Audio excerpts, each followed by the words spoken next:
有请主持人赵传。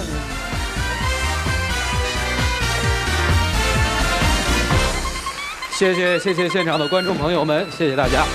欢迎电视机前的观众朋友走进天津卫视的大型情感节目《爱情保卫战》。那观众朋友们，现在请拿起手机，扫描屏幕下方的二维码，下载我们《爱情保卫战》的官微，了解更多的情感故事，参与我们的情感在线互动。接下来我们看看今天请到的哪几位老师，他们是著名的节目主持人莎娜老师，欢迎。大家的老朋友，来自华谊家庭的高级副总裁徐伟老师，欢迎。著名的心理专家白燕宇老师，欢迎。还有你们的爱情导师胡丽老师，欢迎。来吧，接下来我们来分享4位老师的人生智慧吧，了解一下今天第一对嘉宾的基本情况。掌声有。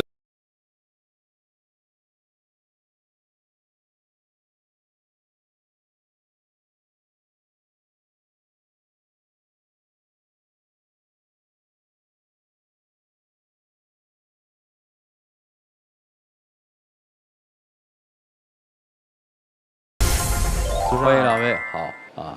今儿谁要来的呀？他要来的。结婚多久啊？我们5年了。刚开始就是谈恋爱那会儿，我觉得我老公对我还是挺好的。因为从外貌呀，从他的学历啊，或者从能力方面的话，刚开始我是看不上他的。哦，看不上你嫁给人家？就是被他死缠烂打了嘛，然后就是被骗了嘛。你追了他多久啊？追了大概大半年吧。哦，也还好啊，也不算死缠烂打呀。然后结婚了以后到他家，工作关系必须要跟婆婆一起住。啊，刚开始还好，后来就是从生活小事各方面，就是生活习惯啊都不一样，就会产生很多矛盾。然后感觉他就是从中的话也不会调和，就一味的站在他的妈妈那边。你举个例子说说。我就很受伤嘛。比如说我怀孕那会儿吧，有一次就是我不是每个月要去产检嘛。然后我就想就是自己买个保温杯，带过去喝水用。然后他妈妈背着我跟他说要那个杯子啊，他直接过来跟我讲，你把那个新买的保温杯给我妈用，我妈要去哪边，说带在车上喝水。哦，直接用命令的口气跟我说。我讲话就这样，有命令吗？就这样，那是你的习惯，那你想过我的心情吗？你有考虑过我的感受吗？我还是一个孕妇呢。是啊，孩子多大了？现在5岁多了。哎，也5岁多了啊。话说也是4周多。4周多啊？对，5虚岁多。哦。主持人在想结婚才5年，孩子5岁多了。我可没那么想啊，我可真没那么想。你们怎么这么心虚呢？真是，我还真没这么想啊。我只是说这个事儿也过了好多年了，怎么还记得呢？这事儿后来怎么解决的呀？后来大吵一架。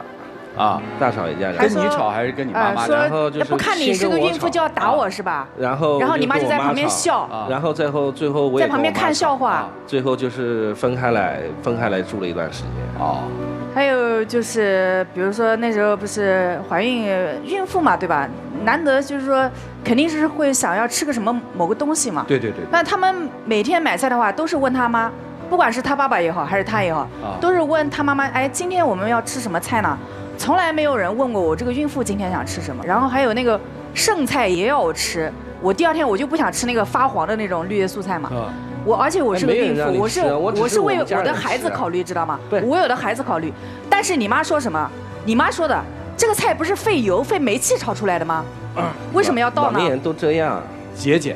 但是这到底健不健康，咱们单说啊。这个每个家庭有每个家庭的习惯，对吧？这也不好评论和评价什么。这一晃肯定孩子就要出生了，对吧？出生之后孩子谁带的？你能告诉我吗？我自己带的。自己带。然后他妈妈就是打下手嘛，帮一下。挺不容易的。其实我4个月的时候，我就带到我妈那边去了。我妈他们在南通那边上班。你这做的不太好，孩子出生4个月人就跑回娘家了。因为我那时带孩子出去玩的时候脚摔断了，骨裂。然后必须要卧床休息1-2个月，不能起来，所以孩子带不了。你得说呀，你得说是先生脚摔了呀。你这么一说，感觉是被欺负走了。就是被欺负走的呀。他摔断了以后，他妈都不不过来看。然后巧的是什么呢？我在跟我妈去那个菜场，就是当时饿了嘛，买了一块饼，吃了以后上吐下泻不能动啊，躺在家里面。他回来了以后什么都不问，就直接跟我妈说把孩子抱下来，我到楼下去带他玩一会儿。然后走到3楼就把腿给摔了。好，那我为什么不问你呢？你为什么不问？我也不知道啊。说婆媳关系吧，我承认我妈的脾气呢是不太好，但是这个媳妇的脾气。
销售他一直想让我哥，想我跟我哥去。我说做销售必须要有一个门槛，比如说大学毕业啊、大专毕业啊，人家要面试，我啥都没有。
为什么就嫁给他了呢？我特好奇，就长得也不好，学历也不好，啥也不好，怎么就嫁给他了？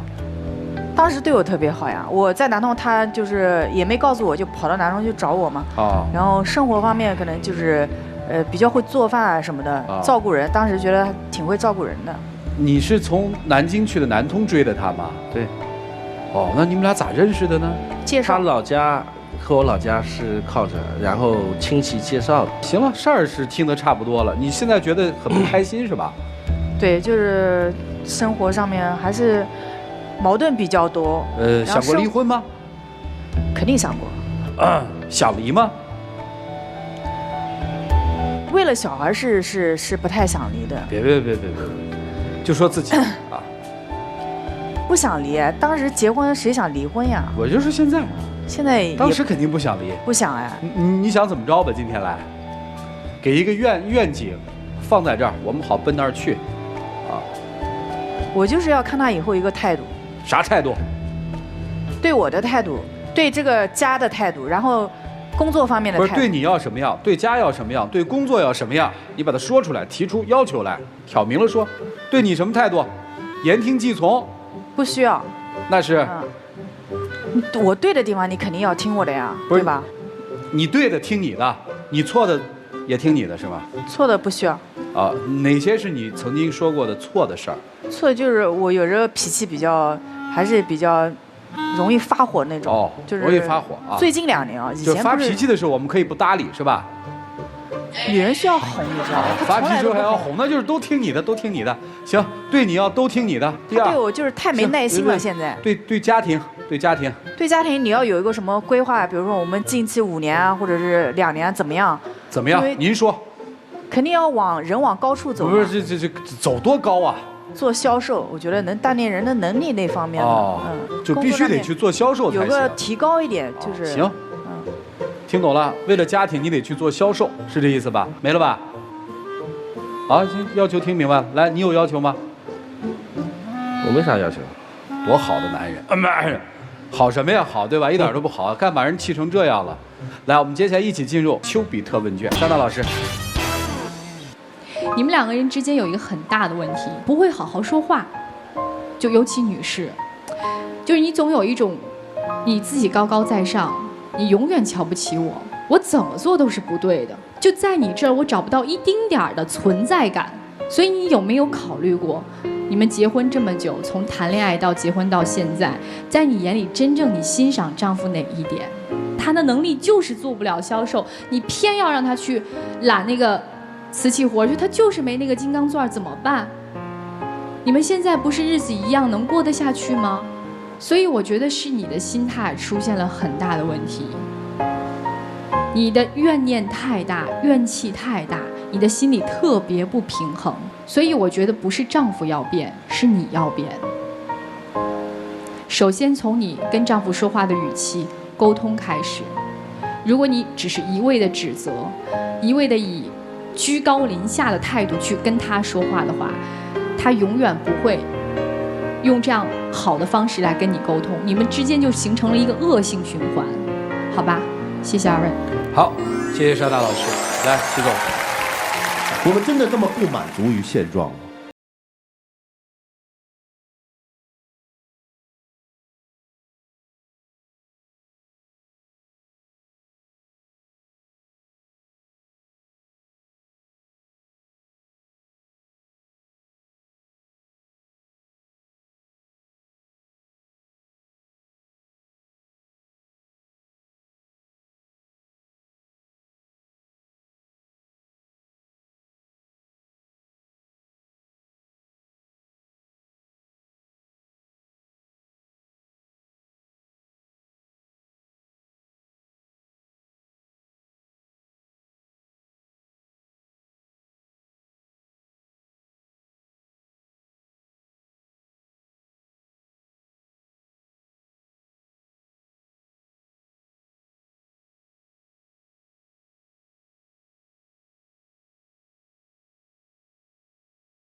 谢谢白老师。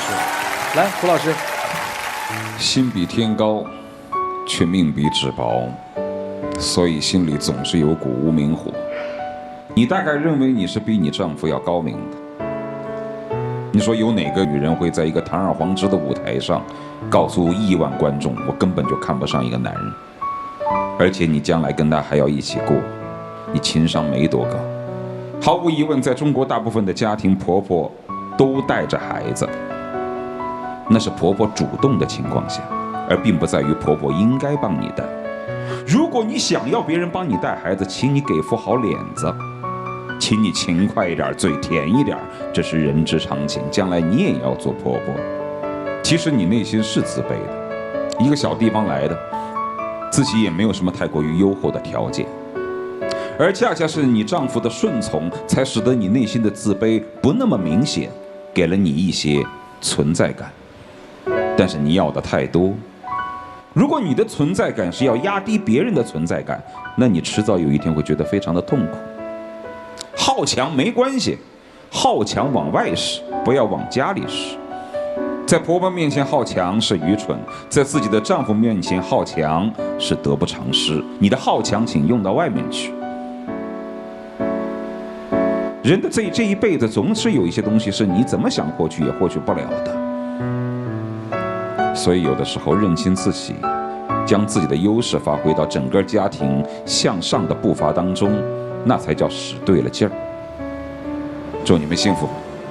好的，谢谢涂老师。我看挺好，我看挺好，没有什么，就是开开心心的过日子。我觉得平凡老百姓的是，这都是这么过来的。你们俩还真是没有什么乱七八糟的那些事儿。我看这个心呢，都是放在家里的，只是呢，往哪个地方使劲儿，也就这么点事儿，对吧？是这意思吧？是的啊。所以你们想想吧，老师们不都说了吗？你们俩不错，挺好的，能过，还挺合适的。说白了，那双鞋就是给你量身定制的，你也不用再考虑换鞋了，换了也没更合适的了，彼此就这么着吧，容忍吧。接下来我们一进入真情60秒。我不知道我说啥了，反正你要求的我尽量去做吧，能做到什么地方就尽量，但是我也不可能把自己逼得那么紧，因为毕竟还要生活，对吧？我就说什么了，我不太会说。你没有说了？行，亮灯吧。你都没话说了？我就是不是说要求你？哎呦呵，刚才不说，我刚才叫你说你不说，你现在灯亮了你说。哎，你这很不好，你知道吧？4位老师都那什么他，你这会儿应该安抚一下啊！谢谢2位，请回吧。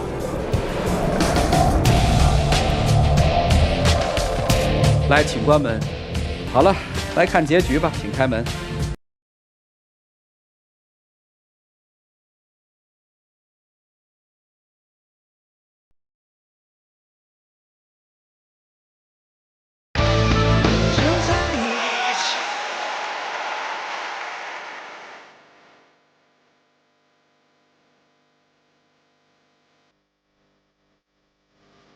不是妈，来抱抱。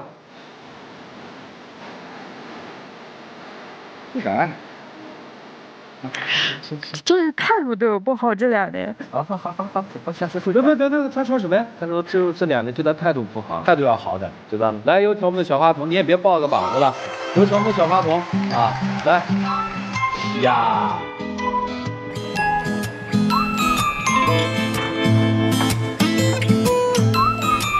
谢谢你，你先给他带着呗，然后抱一下呗，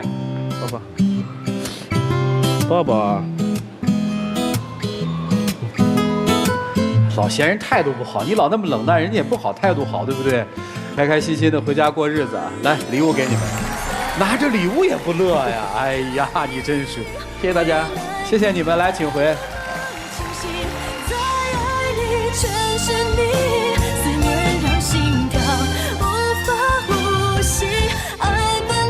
妻子刚才小声的跟丈夫嘟囔一句：“说，就是你这2年对我态度不好。所以在这个世界上，千万不要让你的女人失去了理性，否则她们什么事儿都干得出来。来，我们了解下一对的基本情况吧，各位请看。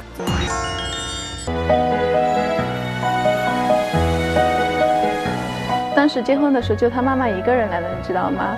你说我们那么多亲戚朋友都在现场，我怎么跟他们解释？他们会不会有想法？这样子我们家人不会有意见吗？而且明明说好的事情，他们都没有做到，这样子肯定会影响我们感情的呀。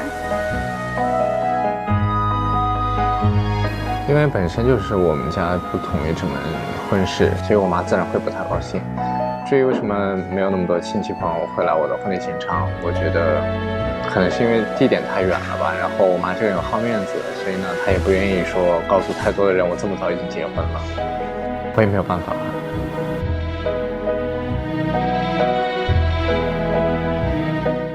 掌声有请这一对。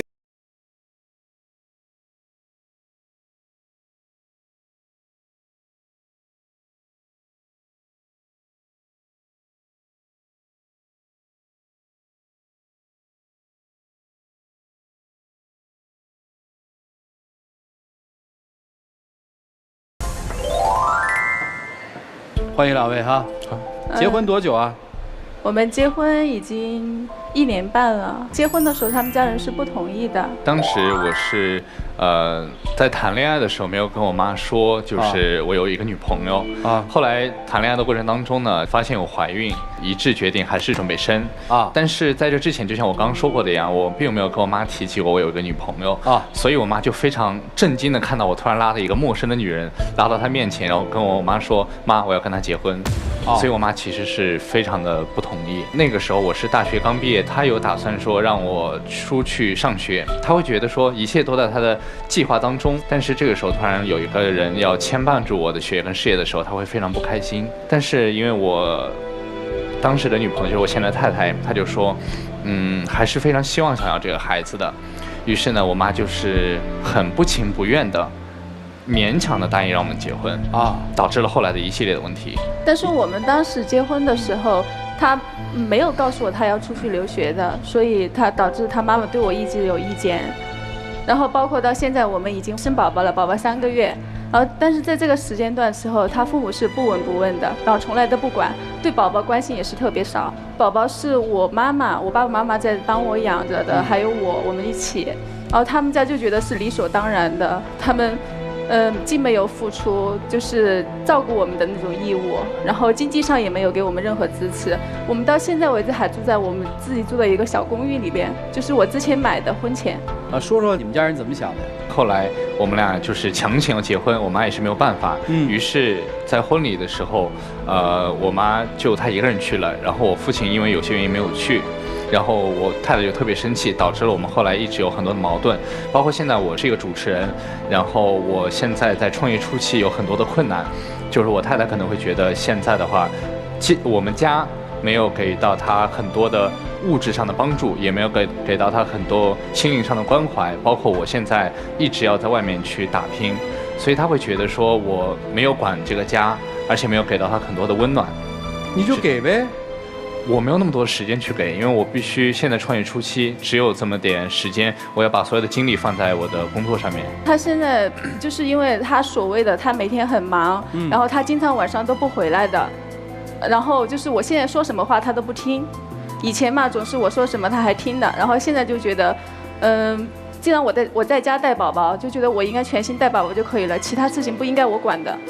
为什么晚上不回家啊？因为我经常主持的话是在外地，然后比如像一些晚宴，我主持完了之后，客户会觉得，这个小伙子还不错之类的，就会说留下来一起喝酒。那我喝完酒之后就不能说酒驾或者是夜太深了，我就没办法，只能就待在客户那边，就是他们给我开的酒店，我只能住在那边。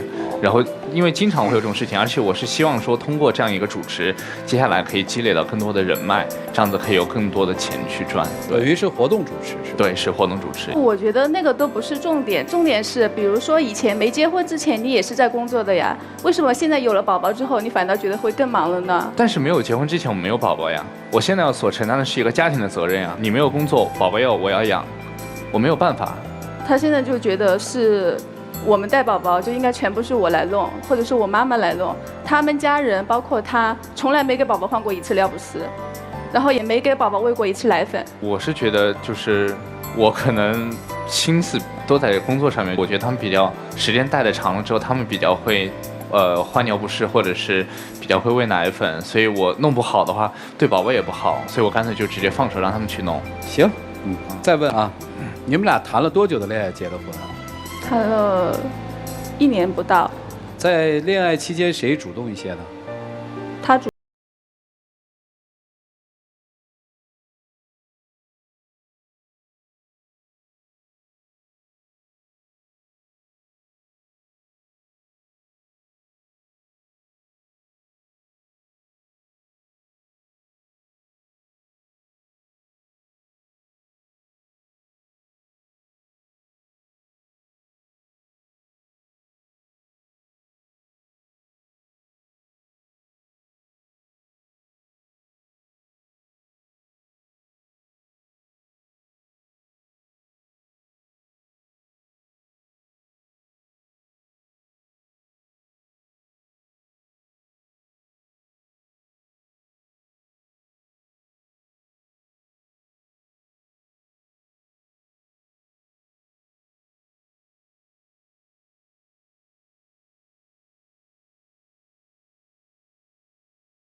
江苏办婚礼，在女方家里办的婚礼。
种都算是在初步的创业期，然后基本上是没有收入的，因为我们之前也是，我以前也是在苏州的，然后在苏州是我和我爸爸妈妈在那边开饭店，然后我们现在用的积蓄什么之类的，包括宝宝家里的生活费用都是算我这边拿出来的。那你这忙成这样，没给家里挣钱呀，兄弟？我挣是挣，但是不是特别多。还有就是我觉得他现在和婚前的变化太大了，我就觉得既然他父母也是这样子，然后他也是这样子，我就觉得过不下去了。男生什么态度啊？我还是想好好过的。咋过呀？首先从经济基础开始吧。对，我有几个问题很好奇啊。就是家里到底是因为经济条件很一般，提供不了女生想要的这些条件，还是说就是妈妈在给你置气啊？妈妈在给我置气。其实家庭条件的话不算特别好，也不算特别差。就像我们比如说结婚的话，按照中国人正常的一个观念，会是需要车、需要房、需要彩礼。其实这个当时如果我妈妈她不是很生气的话，比如说我正儿八经的去谈个恋爱，或者是我没有去隐瞒那个，没有告诉我妈妈。但是为什么叫正儿八经呢？你是一直瞒着你爸妈，然后也一直瞒着我，才会导致现在的事情发生的。而且到现在为止已经发生这个事情了，你没有从中间调节。行，我接着再问问，你父母为什么不喜欢他呢？总得有个理由吧，就是不告诉算是其中之一的理由。可是木已成舟啊，中国的父母相对比较宽容啊，我这听起来是不太喜欢啊。对，我爸爸其实还挺喜欢的。妈妈对他有什么重大的意见呢？可能在就是我父母那代观念当中，他们会觉得一个很漂亮的女生可能不适合过家。你妈妈就到现在为止还认为她不适合居家过日子吗？现在她的想法我不知道，但是那为什么不去聊呢？我觉得挺头疼的，就是说头疼什么呢？因为我太太这边会因为我妈妈的关系对我很生气，然后我妈妈一提这个话，你去跟你妈说呀。因为我妈妈她自己也是属于自己做点事情，然后她也很强势。对这件事儿就不追究你了。那你为什么不能对她好点呢？我还是觉得物质基础蛮重要的，就是说我希望说先有个物质基础，后面再会说对她好一些。哎呀，这基本就要构成一个死结了，因为这是一个认知上的问题。大概在你的认识里面，其实关不关心他们不重要，对吧？只要有钱就行，他觉得现在结婚了，我在那儿就可以了。也重要，但你没关系啊。但我觉得，因为他比较实际，所以我是想的说，因为我现在没有车没有房也没有太多的存款，所以我还是希望说通过首先能够。那好，我问你，如果你们俩离婚了，你觉得你们这段婚姻是败给了没车没房没钱，还是败给了你不关注他？我觉得是败给了没车没房没钱。女生，你觉得你们婚姻败给了什么？我觉得我们是败给了就是婚后他对我们的不关心，他不知道我需要的是什么。听完这个故事之后，可能每个人有每个人的想法啊，但是什么样的想法不重要，重要的是在这个十字路口，这两位怎么走啊？我们从不同的角度给他们的一些观点吧，一起进入丘比特问卷。张大老师，二位好啊，我听你们的事儿我也挺头疼的。你知道为什么你的妈妈、你的家人不认同她、不认可她吗？是因为从你的心底，你压根儿就不认可你的太太，在你的心里，你觉得是你非要死乞白赖嫁给我，是你非要给我生孩子。我能给你的已经全部给你了，你要我娶你好，我娶了。你要我出去赚钱，你说我没能力，我现在出去赚给你看啊。那我赚钱，我就是没有时间去关心你，没有时间去关心孩子啊。如果你不认同他的话，你的家人永远无法接受他，你们的婚姻生活也就到此为止，画上句号了。你自己好好想一想，谢谢。好，谢谢珊娜老师。来，曲总，你现在的种种行为都是在逃避矛盾，逃避问题。你以为逃避就能解决问题吗？恰恰不能，反而会让这个问题是越来越大。你如果逃避问题的话，你就会成为两个失败的角色，一个是丈夫，另外一个是儿子。你的母亲也在责怪你啊，这个孩子这么不听话呀，他甚至于会把对你的责怪加之于他身上，对不对？很多问题就是这样，越逃避越误会，误会越来越大，问题就无法收拾。所以现在不是逃避了，没有逃避的余地了，面对吧，解决它，可以吗？先从意识上解决。你的老婆需要的不是钱，不仅仅是钱，而是你的情。你们之间是没有有效的沟通的。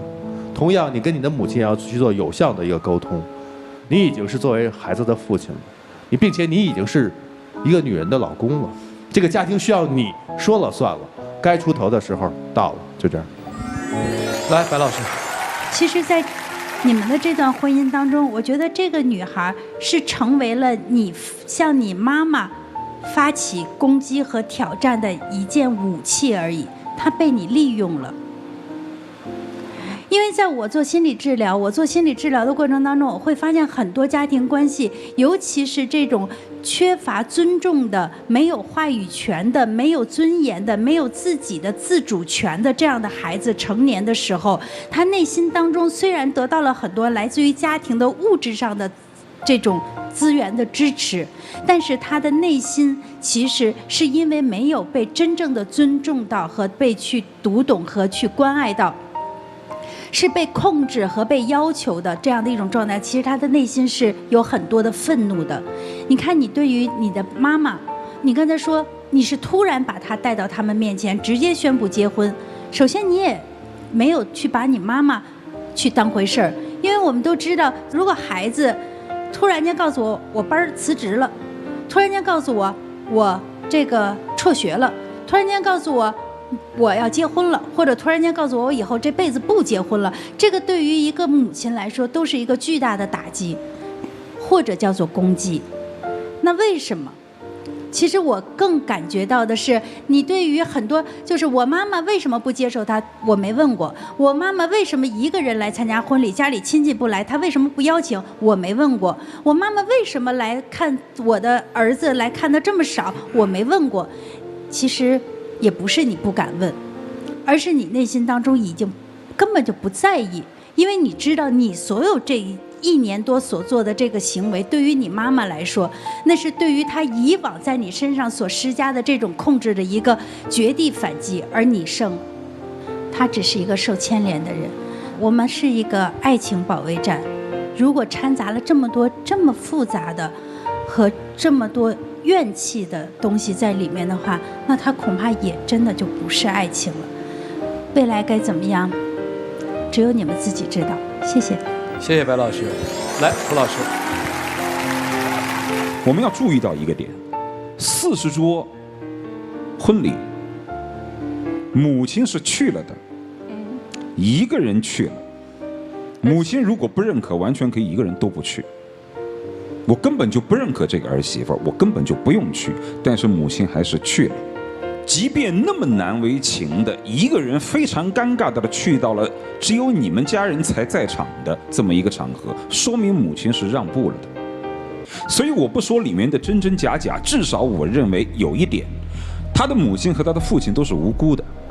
从某个角度上来说，是你在这个过程当中不仅没有做好信息对称和交流的工作，而且他还捣了乱，甚至抹了黑。其实在你的母亲面前和你的父亲面前，你就没为他说过什么好话，甚至你自己内心深处也认为她是一个不适合做妻子的好物质的一个女人，你自己都认为她带不进门，所以你的父母才会对她一无所知，甚至事先就有了一种坏的印象。我们很难相信结婚了，孩子几个月了，你居然没有在家里吃过一顿饭，这是很奇怪的事情。这得跟你是有多深仇大恨啊！这得是多认为这个女人骗了我的儿子，骗了他的前途，骗得他生了一个孩子。而你其实也没有做好跟他母亲积极的交流工作，你完全依赖在了这个表面上能说会道的主持人，但其实他的能说会道其实是能言善辩而已。有了孩子，我们基本上都不会说让你们分手，但我建议你们真的应该好好的开一个家庭会议，让他的母亲父亲参与进来，你们必须得有直接面对面的交流。只要你跟婆婆和公公正面直接交流了之后，你就会发现这其中有多少东西是他起的作用。很多事情为什么原来如此，那个时候你再做出自己的判断。我希望我说的是不对的，如果我说的是不对的，你们还可以积极的去沟通，将来还可以努力的去生活。但如果我万一不幸严重是这种情况，那么这种男人就不值得托付，宁愿离婚带着孩子也不要跟他过，好吗？就这样。谢谢老师。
60秒。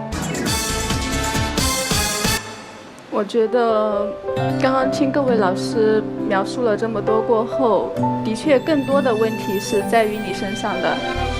我希望今后你可以就是很认真的对待我们这个家庭。其实就像刚刚主持人老师，包括几位评委老师所说的一样，我觉得可能有些我的观念是真的错了，但是我不一定完全能现在能认识得到，但是我也会好好的以后去跟你们沟通，然后不仅仅只是从我所说的房子车子上面来，更重要的应该是关心关爱，真正把这个家庭经营成一个有爱的家庭。哎，时间到，谢谢两位，请回吧。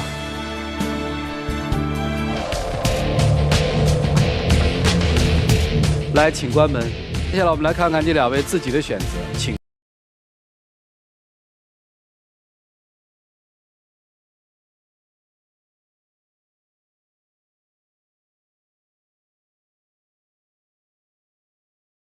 抱一抱，就当作从没有。来。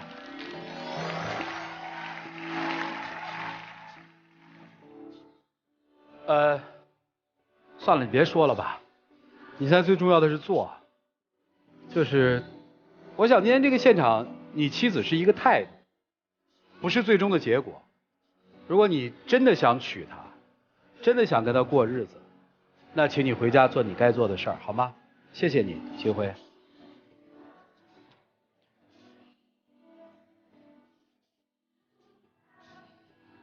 我刚刚从台上下来是有我自己的考虑和原因的。通过这个事情，我希望他有所改变，毕竟以后我们日子还要继续过下去。生活里面有太多让我们意想不到的这个故事，生活里也有很多让我们意想不到的生活的百态。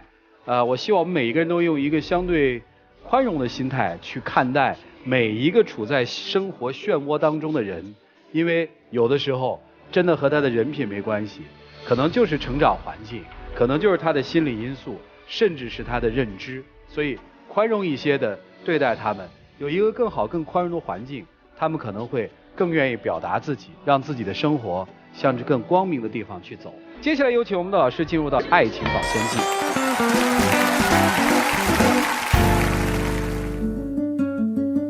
有网友提问说，我们认识6年了，在一起4年了，经历了很多，有开心有欢乐，但是我的父母这几年来没有主动向对方父母联系，做好关系，还有就是他的父母一直反对，我们吵吵闹闹分分合合几次了，我是个穷小子，给不了他想要的生活，现在他想分手，我该怎么办？我想告诉你的是，穷小子并不可怕，只要你给他足够的希望和未来，还有憧憬就可以了，让他感觉到跟你生活在一起是有希望的。而且我想说的一点是，在2个人没有确定婚姻关系之前，双方父母的频繁联系其实是没有什么特殊意义的。所以您千万不要把分手的责任怪罪到自己的父母身上。最后还想要告诉您的就是呢，您应该反思一下，除了在物质方面没有给予对方足够的关注之外，是不是在精神方面也没有给予对方足够的安全感呢？下期节目再见，谢谢大家。